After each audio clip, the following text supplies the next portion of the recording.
नमस्कार।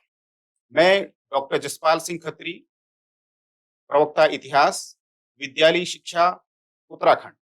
हम अध्ययन करने जा रहे हैं कक्षा 11 की इतिहास की पाठ्य पुस्तक, जिसका शीर्षक है विश्व इतिहास के कुछ विषय। इसमें जो पाठ है उसका हम अध्ययन करेंगे, जिसका नाम है लेखन कला और शहरी जीवन। और इसका पहला भाग आपके सामने मैं प्रस्तुत कर रहा हूं। इसमें इस पूरे पाठ में हमारे पास चर्चा के जो विषय रहेंगे, वह पहले हम इस सभ्यता का परिचय कराएंगे। इस सभ्यता का विस्तार कहां से कहां तक था, वह कराएंगे। सभ्यता की खोज क्यों और कैसे हुई, किन परिस्थितियों में हुई, वह समझेंगे। और इस सभ्यता का जो भूगोल है, वो कहां से कहां तक था, वह भी इसमें बताएंगे। और साथ ही साथ निर्वहन के लिए जो कृषि होती थी, उस कृषि के विषय में भी हम यहाँ पर चर्चा करेंगे। अब हम चर्चा करना प्रारंभ करते हैं। तो ये मेसोपोटामिया की सभ्यता है, विश्व की प्रमुख नदी सभ्यताएं। तो इस पर जब हम चर्चा करते हैं, तो दुनिया में बहुत सारी सभ्यताएं हुई हैं, जिनके विषय में हम इतिहास में बहुत बार हम चर्चा करते हैं। भारत को ही लें तो भारत में जो सबसे पुरानी सभ्यता जो मानी जाती है, वह हड़प्पा सभ्यता है। वह भी नदी के किनारे उस सभ्यता का विकास हुआ। इसी प्रकार से हमारे पड़ोस में चीन है, तो चीन में भी जो सभ्यता, चीन की सभ्यता है, प्राचीन सभ्यता है, ये सभ्यताएं सभी 5000 वर्ष से पुरानी सभ्यताएं हैं। तो इन सभ्यताओं में जो 5000 साल पुरानी चीन की सभ्यता है, वो भी ह्वांग हो नदी के किनारे वह विकसित हुई थी सभ्यता। तो ह्वांग हो की सभ्यता उसको कहते हैं। इसी तरह से जो प्राचीन सभ्यताओं में आता है मिस्र की सभ्यता, तो वह भी नील नदी के किनारे विकसित हुई थी। और जिस सभ्यता का हम यहाँ पर चर्चा करने जा रहे हैं, तो वह है हमारी जो सभ्यता है मेसोपोटामिया की सभ्यता। इसको भी जो वहां की नदियां हैं दजला और फरात, इन नदियों की सभ्यता उसको कहते हैं, दजला और फरात नदी की सभ्यता, यानी मेसोपोटामिया की सभ्यता। नदी के किनारे किसी भी सभ्यता के विकसित होने के कुछ कारण होते हैं, खास कारण होते हैं। वो आप इस तरह से समझ सकते हैं कि नदी नदी से हमें कुछ चीजें प्राप्त होती हैं जो जीवन के लिए लाभप्रद हैं। ऐसी चीजें हम नदी से प्राप्त कर सकते हैं। जैसे पीने के लिए हम पानी प्राप्त कर सकते हैं, हम भोजन के लिए पानी प्राप्त कर सकते हैं। इसी प्रकार से अन्य जीवनोपयोगी कार्यों के लिए हम पानी का उपयोग करते हैं। हम कृषि कार्यों के लिए पानी का उपयोग करते हैं, वो हमें नदी से प्राप्त होते हैं। इस कारण जीवन की सबसे अनुकूल परिस्थितियां नदी के किनारे होती हैं। इसके अलावा एक विशेष बात होती है जो सबसे महत्वपूर्ण भी है, वो यह होती है कि नदी नदी का जल, जो नदी का पानी जब बहता है, तो अपने साथ जो है जलोढ़ मिट्टी इत्यादि सब डिपॉजिट्स ये सब ले जाते हैं। साथ ही साथ ये परिवहन का सबसे अच्छा माध्यम होता है। अर्थात परिवहन के लिए हम बैलगाड़ी का इस्तेमाल करते हैं, सड़क मार्ग से जाते हैं। वायु मार्ग से हम हवाई जहाज़ों का प्रयोग कर सकते हैं। लेकिन जो सबसे सस्ता पड़ता है, रेल मार्ग से भी जो सस्ता पड़ता है, वह है जल परिवहन। नदियों में नावें चलती हैं, और नाव चलना जो है किसी सभ्यता के लिए इसलिए महत्वपूर्ण है कि इसके द्वारा व्यापार होता है। नाव द्वारा आवागमन होता है। उस परिवहन के द्वारा हम यहाँ की सामग्री दूसरे स्थानों की सामग्री अपने यहाँ ला सकते हैं। तो यह एक स्थान को दूसरे स्थान से जोड़ता है, और व्यापार का केंद्र इसके कारण वह विकसित होता है। इसलिए नदी घाटी में विश्व की सबसे प्राचीन सभ्यताएं विकसित हुई, उसका मुख्य कारण यही है कि नदी घाटी की सभ्यता जो है वो विकसित हुई। यही हमारा मेसोपोटामिया के विषय में कहने का है कि जिस प्रकार से दुनिया में अन्य प्राचीन सभ्यताएं विकसित हुई हैं, उसी तरह से मेसोपोटामिया की सभ्यता जो है वह नदी के किनारे, दजला और फरात नदी के किनारे वह सभ्यता। तो ये दो दो नदियां हैं, दजला और फरात, इनको आप समझ सकते हैं। तो ये अगर हम इसको मानचित्र में भी देखेंगे तो ये नदियां जो पड़ती हैं, ये भारत की ठीक पश्चिम की तरफ में पड़ती है, पश्चिम एशिया की नदियां हैं। और इनमें ये जा आकर के जो है ये जो खाड़ी है उसमें जाकर के मिलती है। अब जो मेसोपोटामिया है, तो इसकी खास बात ये है कि यह ग्रीक शब्द जो है इसके, एक मेसोस, मैसोस, इसका अर्थ होता है मध्य, और पेटोमोस नदी, इन दो शब्दों से ही बना हुआ है मेसोपोटामिया। तो मेसोस का अर्थ स्पष्ट रूप से हो गया मध्य, और पेटोमोस का अर्थ हो गया नदी, अर्थात नदियों के मध्य का भाग। नदियों के मध्य का अर्थ हो गया है कि जरूर यह हिस्सा जो है वह उपजाऊ होगा। तो दजला और फरात की नदियां जो है अपने जो दोआब बनाती है, इसका अर्थ है कि उस क्षेत्र में यह बड़ी अच्छी उपजाऊ भूमि रही होगी। और इससे दक्षिणी हिस्से में तो जो फरात नदी बहती है वह तो काफी उपजाऊ और परिवहन के लिए बहुत उपयुक्त मानी जाती है। तो मेसोपोटामोस है ना, नदी के मध्य का भाग हो गया, तो उसी का अर्थ यह मेसोपोटामिया के विषय में आता है। इस सभ्यता का क्या महत्व था? तो सभ्यता का जो महत्व है वो उसको समझना हमको आवश्यक है कि जैसे हड़प्पा सभ्यता को हम इसलिए समझते हैं कि वह एक नियोजित सभ्यता थी। उसको जो है बड़ी योजना के द्वारा बसाया गया था। वहाँ के स्नानागार हों, वहाँ की सड़कें हैं, वहाँ का जो ग्रिड सिस्टम है, तो उसके बारे में आपने पढ़ा होगा। तो इसी तरह से इस सभ्यता की भी अपनी कुछ विशेषताएँ थी।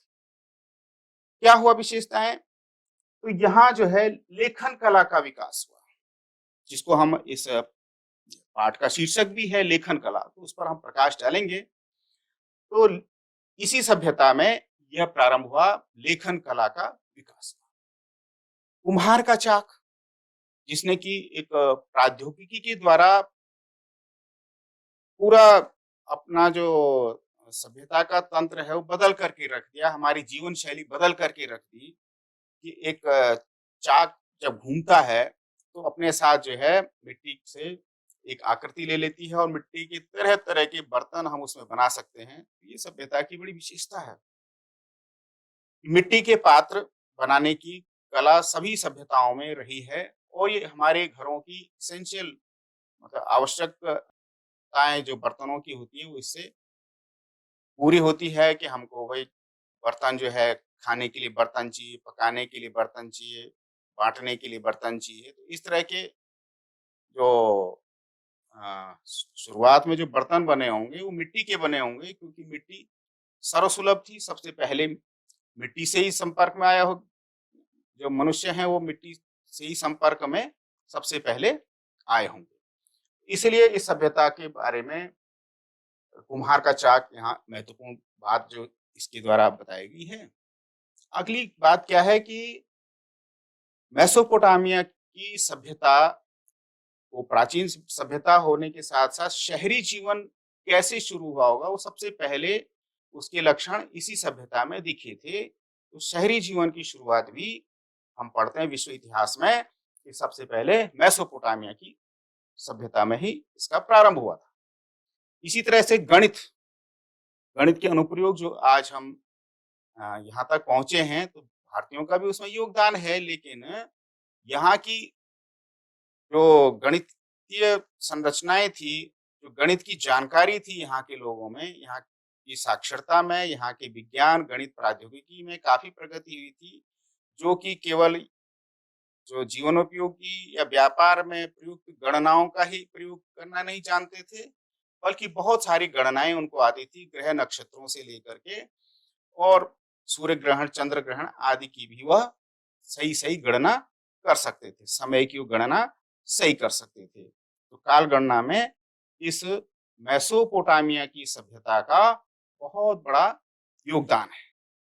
थोड़ा हम मानचित्र में अगर इसको देखेंगे, तो देखिए, ये पूरे पश्चिम एशिया का क्षेत्र है।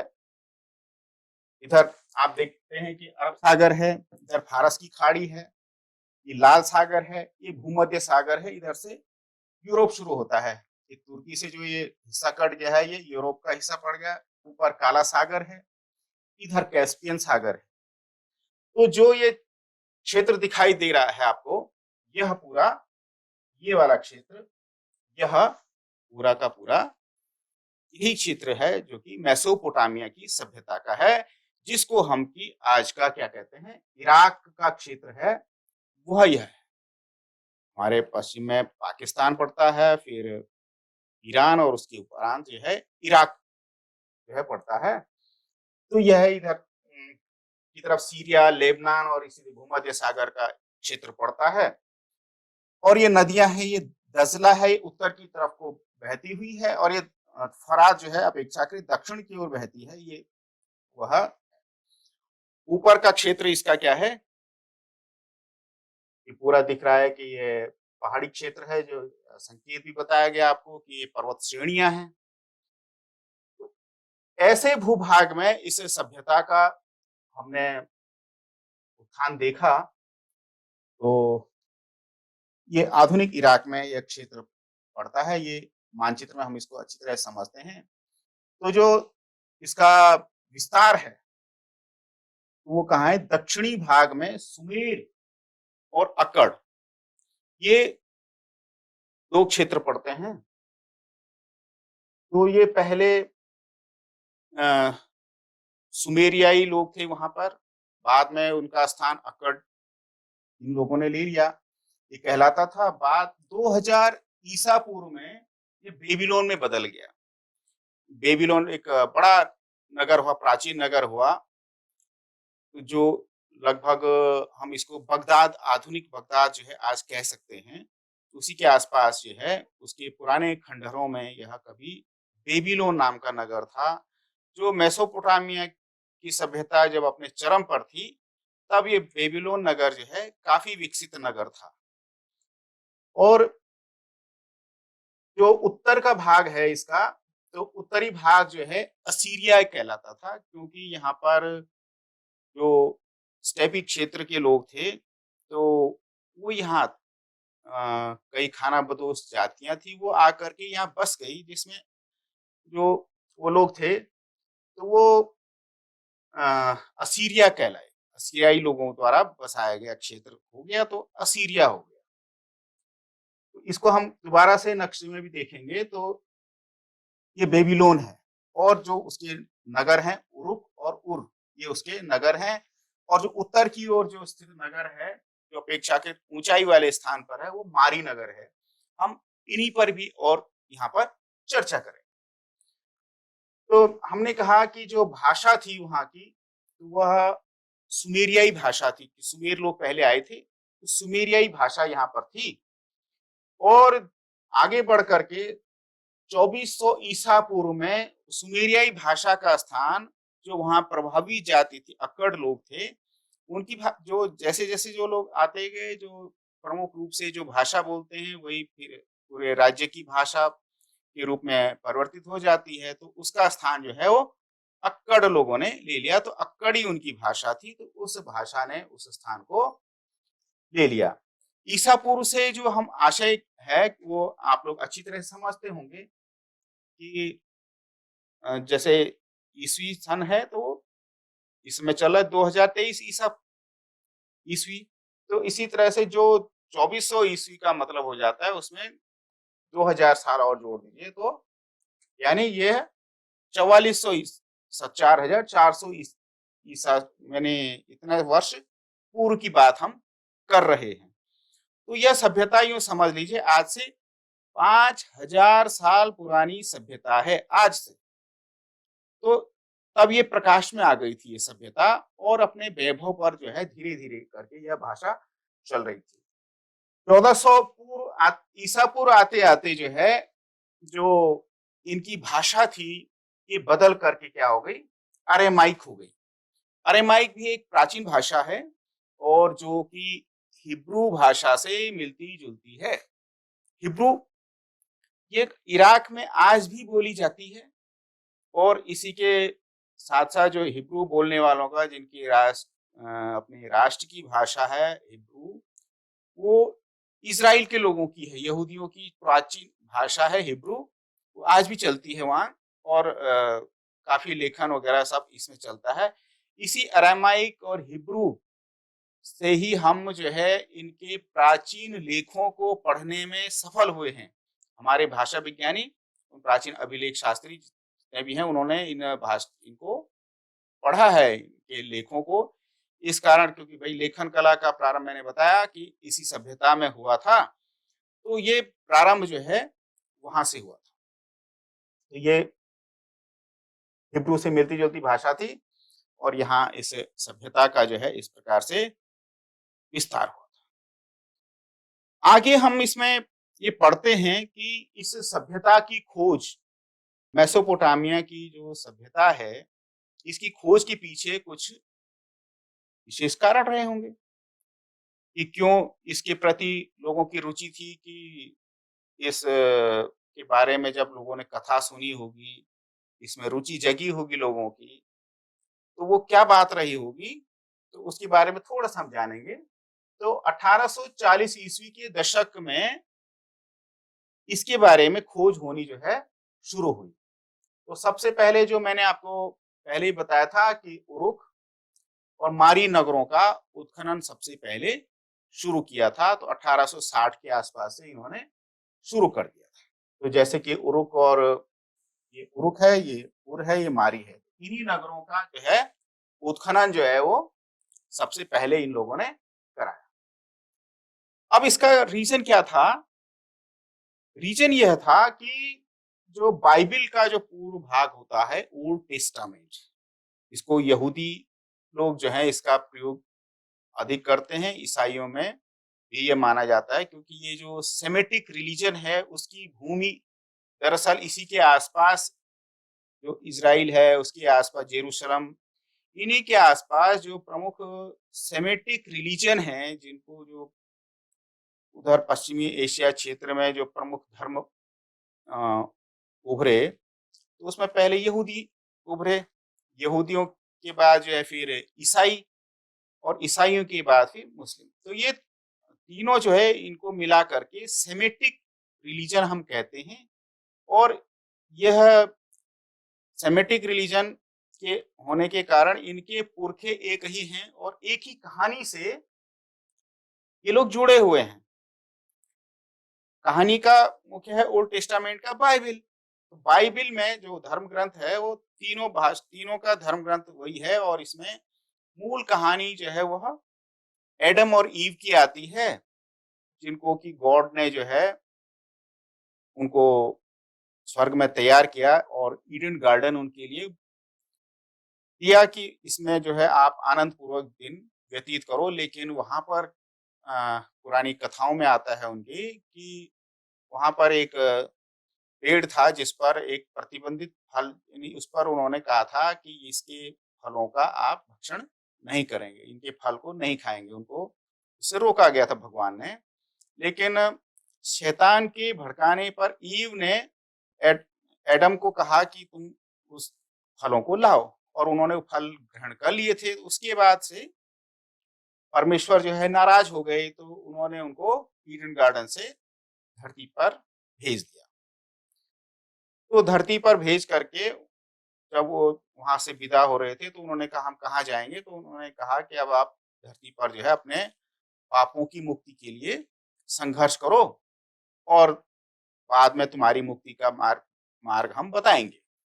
तो यही इसकी कहानी के अंतर्गत आता है। तो ओल्ड टेस्टामेंट के अनुसार बाइबिल का जो पूर्व भाग है उसमें एक और भी वर्णन है उसमें, तो जिसको हम इस प्रकार से पढ़ते हैं कि बाइबिल में क्या हुआ था कि परमेश्वर एक बार क्या होते हैं कि एक और कहानी आती है, परमेश्वर जो है जो उसने एडम और ईव की जो संतति थी बढ़ गई होगी धरती पर धीरे धीरे, तो उनसे नाराज हो गए। तो नाराज होने पर उन्होंने कहा कि मुझे इस धरती का एक बार से फिर से विनाश करना होगा, दोबारा से इस सृष्टि का निर्माण करना होगा, यानी धरती पर। तो उसके लिए उन्होंने जल प्लावन करना था। लेकिन वहां पर एक धर्मपरायण व्यक्ति था उस समय, नोवा करके। तो ईश्वर जो है नोवा को कहते हैं कि तुमको मैं बचा लूंगा, क्योंकि सृष्टि का विनाश करना है तो पूरी तरह से विनाश न हो और इस धरती को बनाने में सहायता मिले, इसलिए उन्होंने क्या किया कि पूरे जीवों के एक एक जोड़े जो है वो नोवा की नाव में रख दिए और नोवा को कह दिया कि आप जो है शिमार की ओर जाइए और जब मैं जल प्लावन करूंगा तो वहां पर तुम बच जाओगे, मतलब डूबोगे नहीं। तो वहां पर तुम अपनी भी रक्षा करना और जिन जीव जंतुओं के जोड़े हमने दे रखे हैं इनकी भी रक्षा हो जाएगी और इनके माध्यम से तुम फिर से इस नई सृष्टि को तैयार करना, ऐसा उन्होंने कहा। तो नोआ जो है अपनी नाव को लेकर के और वो जिस स्थान पर गया तो जल प्लावन हुआ तो सब कुछ नष्ट हो गए, तो सुरक्षित बच गए। और इसका जो है जो शिमार नाम का स्थान था वहां वो पहुंच करके उसके बाद से सृष्टि की दोबारा से रचना हुई होगी, ये निश्चित बात है। लेकिन यह कहानी केवल ओल्ड टेस्टामेंट में है ऐसा नहीं है, ये कहानी तो बहुत काफी जगह आती है। भारत में भी जो हम पढ़ते हैं अपने पुराणों में, अपनी कथाओं में, मनु जो है इस प्रकार से और मानसरोवर की तरफ अपनी नाव लेकर के जाते हैं, ऐसा वर्णन उसमें भी लगभग ये सब मिलता जुलता वर्णन है। उनके द्वारा भी सृष्टि की रचना हुई। तो लेकिन ये बात है क्योंकि जितने भी सेमेटिक रिलीजन के मतावलंबी थे, खास तौर से ईसाई लोग, वो लोग ये चाहते थे कि इसमें जरूर कोई सच्चाई रही होगी। तो चूंकि वहाँ मेसोपोटामिया के जो पुराने लेखन हैं, पुरानी कथाएं हैं, उसमें भी ऐसी ही मिलती-जुलती कहानी है, लेकिन उसके चरित्र जो है वो बदले हुए हैं। वहाँ वहाँ पर उनके दूसरे नाम हैं। तो उसमें क्या नाम है? ज्यूशूद्र, शूद्र और उत्तान पिष्टिम, ऐसे नाम उनके हैं। ये भी उससे मिलते जुलते, जैसे हमारे यहाँ मनु है वैसे ही उत्तान पिष्टिम उसकी कथा वहां पर आती है। तो ये उसमें बताया गया है। तो इसमें कोई सत्यता की खोज करना चाह रहे थे वो, तो तभी उन्होंने जो है जो ब्रिटेन के लोग थे उन्होंने इस पर खोज करनी शुरू की और वो ये मानते थे कि वो जो भूमि है वो बड़ी पवित्र भूमि है और हमारे पुरखे जिनकी हम संतति हैं उनका वह स्थान है। इसलिए वो उस स्थानों को कैसा रहा होगा उसके बारे में उनकी रुचि जगी कि हम उस स्थान को प्राप्त करना चाहते हैं, पहुंचना चाहते हैं। तो उस स्थान को प्राप्त करने की जिज्ञासा से और साथ ही साथ कि बाइबिल में सभी बातें सच लिखी हुई हैं, इसलिए उस सत्यता का पता लगाने के लिए कि वो कितनी सत्य है, इसके लिए उन्होंने इस तरह की खोज अभियान प्रारंभ किए। और वो कहते थे शिमार जो शब्द है उसकी तुलना वो सुमेर से करते थे कि सुमेर ही वह जगह है। ये आवश्यक नहीं था, बाइबिल में ये नहीं बताया गया कौन सा कहां पर वो स्थान पड़ता है एक्चुअल में, लेकिन अपने इस कहानियों से नाता जोड़ते हुए और जो शब्द है सुमेर, शिमार, इसका अर्थ वो इसी रूप में लेते थे कि सुमेर और शिमार का जो अर्थ होता है वो ईंटों से बना हुआ मकान का अर्थ है। ईंटों से बनी हुई संरचना, तो वहाँ सभ्यता थी, तो वहाँ ईंटों के भवन वगैरह सब मिले थे। तो इसलिए वह समझते थे कि यही वह स्थान है जहाँ पर निश्चित रूप से सभ्यता विकसित हुई है। वही स्थान क्या है? बाइबिल में ओल्ड टेस्टामेंट में बताया हुआ वो स्थान है शिमार। वही है जहाँ हमारे पुरखे हैं, जो पवित्र भूमि है वो वहाँ है। तो उसको प्राप्त करने के लिए उन्होंने इस तरह की खोज जो है कार्य करने शुरू किए, और 1800 यानी 40 के आसपास जो हुआ, 1870 तक लगातार खोज करते रहे। और जो ब्रिटिश म्यूजियम है उसने इसमें काफी फंडिंग की, और जो वहाँ के पत्रकार लोग हैं उन्होंने इस बारे में कार्य किया। फंडिंग का आशय ये भी था कि ब्रिटेन के लोग या यूरोप के लोग जो पुरानी चीजों को, जो पुरातात्विक रूप से जो है प्राचीन मानी जाती है, उसको अच्छा मानते हैं और उसको म्यूजियम में या अपने घरों में उसको रखना वो पसंद करते हैं एंटीक पीसेस के रूप में। तो उनको बड़ी कीमती होती हैं, तो उनकी बड़ी रुचि होती है। तो म्यूजियम वालों ने सोचा होगा कि हमें ऐसी कीमती सामग्री उस उत्खनन से मिलेगी, क्योंकि उत्खनन में बहुत सारा धन लगता है। खुदाई होती है तो पुरातत्ववेत्ता जो है पूरे क्षेत्र का चयन करते हैं, तो उसमें एक वैज्ञानिक रीति से किसी भी चीज का उत्खनन होता है। तो उसमें बड़े विशेषज्ञ लोग रहते हैं, तो वो लोग उस कार्य को करते हैं। तो उत्खनन से बहुत कुछ मिला होगा, लेकिन जो कुछ भी उन्हें प्राप्त हुआ उससे उन कथा कहानियों का उनको कोई संबंध नजर नहीं आया। लेकिन इससे इतना हो गया कि एक बड़ी सभ्यता प्रकाश में आ गई, मेसोपोटामिया की सभ्यता, जो कि दुनिया की प्राचीन सभ्यताओं में से एक है। अब मेसोपोटामिया के विषय में चलते हैं हम। भूगोल उसका भूगोल कैसा रहा होगा? तो जो इराक है उसको हम मेसोपोटामिया का जो पॉइंट्स है उस क्षेत्र में पड़ता है। आधुनिक इराक जहाँ पर है वही यह मेसोपोटामिया की भूमि रही होगी। और जो इराक है यह थोड़ा उसका जो भूगोल है वह उच्चावचनों पर आधारित है और विविधता है उसमें। कहीं रेगिस्तान है, कहीं उपजाऊ मैदान है, और कहीं ऊंची भूमि यानी पहाड़ी क्षेत्र है, नदी का क्षेत्र है। तो ऐसी यह भौगोलिक रूप से विविधता वाले उच्चावचन का यह क्षेत्र है। जो उत्तर पूर्व का भाग है उसका जो महत्वपूर्ण भाग है, ये कैसा है? ये हरा भरा मैदान है, इसमें जंगल है, इसलिए है कि वहां अच्छी भूमि होती है, और बहुत अच्छी कृषि भूमि जो है उस क्षेत्र में है। अच्छी खासी खेती इस क्षेत्र में है। तो यह उत्तर पूर्व का भाग है। और जो उत्तर का भाग है यह स्टेपीज घास के मैदानों वाला क्षेत्र है। जैसे जो विश्व के भूगोल का जब हम अध्ययन करते हैं तो एक भूमध्य सागरीय जलवायु होती है जो काफी गर्म होती है। उसके ऊपर जो है हम मानसूनी जलवायु को मानते हैं जो समशीतोष्ण होती है, जिसमें भारत आता है।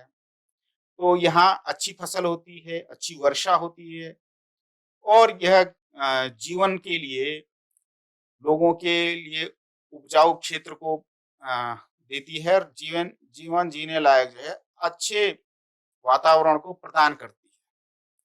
और उससे ऊपर का जो क्षेत्र है उसको हम स्टेपीज का क्षेत्र कहते हैं। स्टेपीज के क्षेत्र में ये समझ लीजिए कि कुछ समय वहां कठोर शीत होती है, कुछ बर्फ भी गिरती है, लेकिन स्टेपीज में एक खास बात होती है कि वहां घास उगती है, छोटी छोटी घास उगती है, और उस घास के बड़े बड़े मैदान होते हैं। तो उन घास के चारागाहों में पशुओं की भरमार होती है। जंगली पशु भी भरमार रूप बड़ी मात्रा में होते हैं। और ऐसे क्षेत्रों में जो पशुपालक हैं जिनको गडेरिए कहते हैं, और ऐसे ही वो लोग खानाबदोश जीवन जीते हैं, और अच्छे चारागाहों की तलाश में एक स्थान से दूसरे स्थान तक जाते हैं। ऐसी भी भूमि वहां पर थी, जिसको स्टेपीज घास के मैदान कहते हैं। तो यहाँ पर पशुपालन होता है, भेड़ बकरी इत्यादि ये लोग पालते होंगे, उन्हीं से उनका जीवन चलता होगा। तो ऐसा वो है, यहाँ कृषि भूमि का अभाव है इस क्षेत्र में, ऊंचाई वाले क्षेत्र में, क्योंकि वर्षा वहां कम होती है। जो घास के मैदान है वहां वर्षा कम होती है। और जो पूर्व का भाग है उसका, वह दजला और फरात नदी का क्षेत्र है। और दजला और फरात नदी अपने साथ जो है कई उपजाऊ मिट्टी को लाती है, और उस उपजाऊ मिट्टी से पर्याप्त मात्रा में इस क्षेत्र में खेती होती है। और जो दक्षिण का हिस्सा है वो रेगिस्तान है। इराक का जो दक्षिणी हिस्सा है वह क्या है, एक रेतीली भूमि है।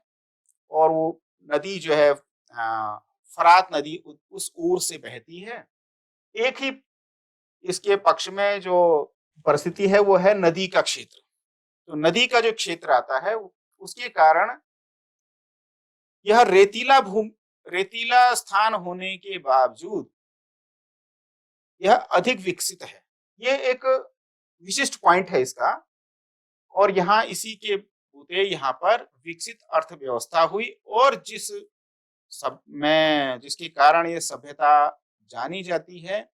इस सभ्यता के सबसे विकसित नगर, चाहे उर हो, किश हो, लगाश हो, उरुक हो, ये नगर इन्हीं स्थानों पर विकसित हुए हैं।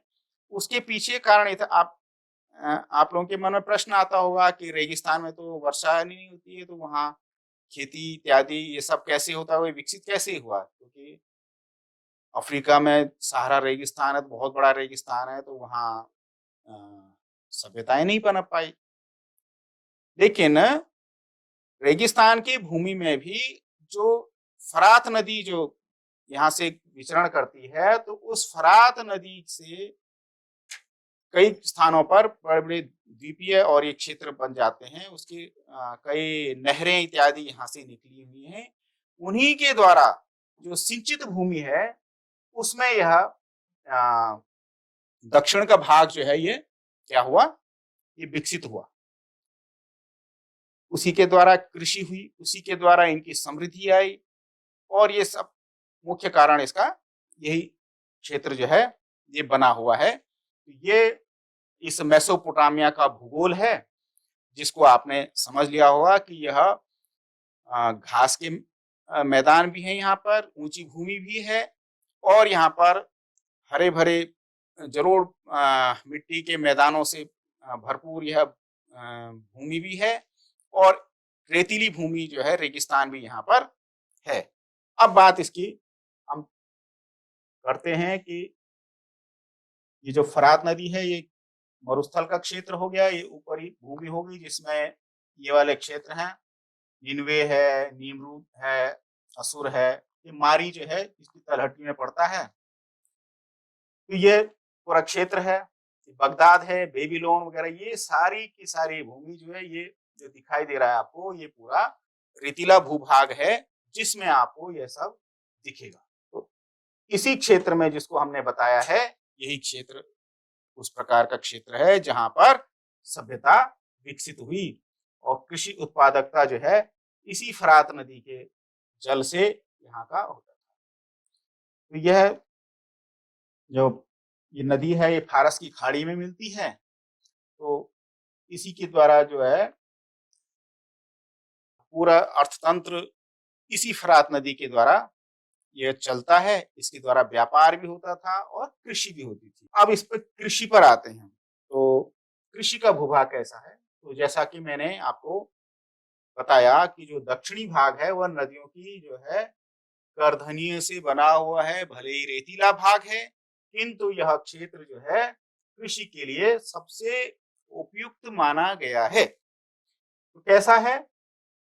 तो कृषि के लिए यहाँ पर मटर, गेहूं, जौ और विभिन्न प्रकार की जो दालें हैं जिसमें मसूर इत्यादि आती है, जिनसे वे परिचित थे। पहले तो हम जानते हैं कि सभ्यता का जन्म तब हुआ जब स्थानीय लोग बसे होंगे, उनके गांव बसे होंगे, बस्तियां बसी होंगी और जब उनमें बड़ी मात्रा में लोग बसने के साथ-साथ जब उन लोगों का व्यापार प्रारंभ हुआ होगा, नई परिस्थितियां प्रारंभ हुई होंगी, तब वहां पर सभ्यताओं का जन्म हुआ। एक तरह के समूह और कुछ विशिष्ट प्रकार के क्रियाकलाप जब करने लग जाते हैं, तो वो सभ्यता कहलाती है।